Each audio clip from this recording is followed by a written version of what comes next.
It's June, and we're looking at some horror movies, even though it's not quite the spooky season yet. And with Tubi, you should always expect the unexpected, where the thumbnails can be deceptive and lead you down some dismal paths, especially in the horror genre. But we've got some picks that play on expectations in fun ways, where they set you up into thinking you know where it's headed, while managing to keep you on your toes.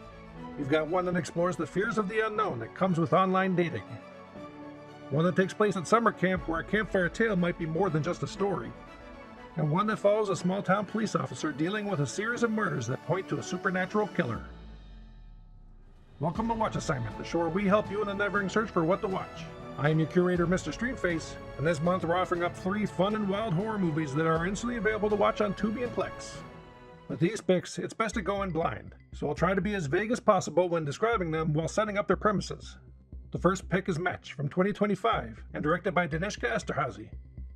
This movie starts by introducing Paula, who thinks she's met a good match through online dating and is set to meet up with him. But her sister probes the details because it sounds like there's a lot of conditions involved in this meetup, to the point where it all sounds a bit sus. And horror movies have been playing with this tension more recently, where characters are more aware of red flags and situations that originally seemed like setups for rom-com style meet-cutes that lead to horrific situations. Fresh comes to mind, showing where flirting in the grocery aisles can lead, but people on Letterboxd make the more obvious connection with the most popular review saying, "Tubi, we have Barbarian at home. Oh shit, they really do have Barbarian at home." Barbarian had an Airbnb mix-up lead to an awkward interaction, where the characters seemed extremely self-aware of the situation to explain the character's choices, until that character starts making really poor choices that leads them down a horrible path where you want to see what will happen to them next. And that's what Match is all about. It's basically a movie that dares you to keep watching Paula as she goes through her unhinged journey. It feels like an intentional play on Barbarian, and it's having so much fun, with reveals meant to shock you and leave you wondering what else could possibly happen. It's the kind of horror movie you watch with your friends while you're all yelling at the screen, either for the characters to make better decisions, or because you can't believe what you're watching. And Umberly Gonzalez is great as Paula, just diving into wherever this movie takes her. Match lulls you in with its setup, but it's a wild ride, with Esterhazy fully knowing what kind of movie she's making, an endurance test of the limits an audience can tolerate before they might tap out. And people were pretty divided on this play of expectations, with a 2.6 on Letterboxd, but some users enjoyed the ride, saying, "Digital dating is scary, a couple scenes we have never seen before and were quite shocking and disturbing. Fun and freaky movie." This movie has 2 crazy WTF moments, like literally, WTF. The second pick is Marshmallow from 2025 and directed by Daniel DePurgatorio.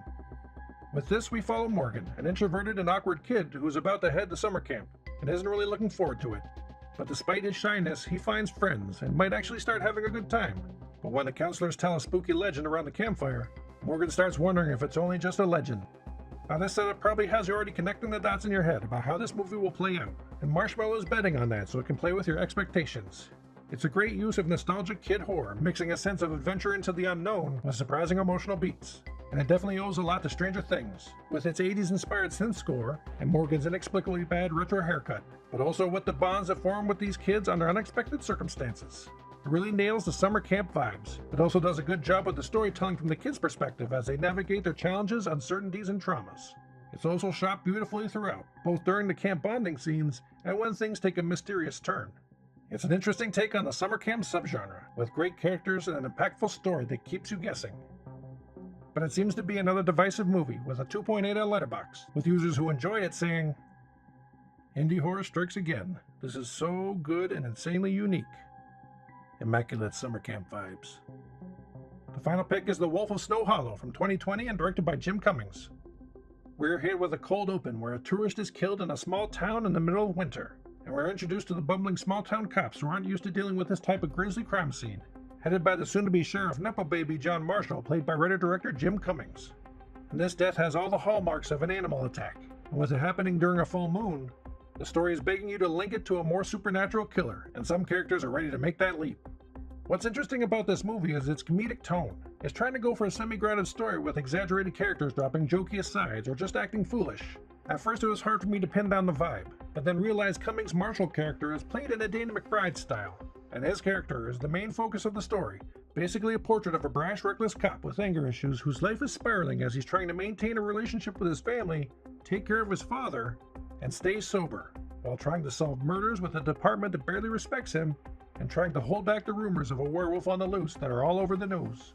Much as the full moon might have transformed the killer, this case slowly transforms and unravels Marshall, I respect its ambition with its scattershot approach of tone, pulling off some genuine tense horror moments while mixing in some solid humor with emotional small-town drama. And Jim Cummings does good work as Marshall, but you have some standout performances from Ricky Lindham and Robert Forrester in his last acting role. It's a scrappy indie horror film that takes a unique approach for a darkly comedic character study that's worth checking out. But don't take my word for it. It has a 3.3 on Letterboxd, with users saying, "Say what you will, but an alcoholic cop with a short temper is way scarier than a werewolf." I deeply respect how terrible cops are here. So you have our watch assignment for the month. The links for watching these films on Tubi and Plex are in the description below, so you have no excuse not to check them out. Unless you're watching this video at a later date, and then who knows if they're still available. After you've finished your assignment, or if you've already seen these films, leave a comment below with your thoughts or ratings of the movies. And consider subscribing to see what free picks we'll have next month. Until then, happy streaming.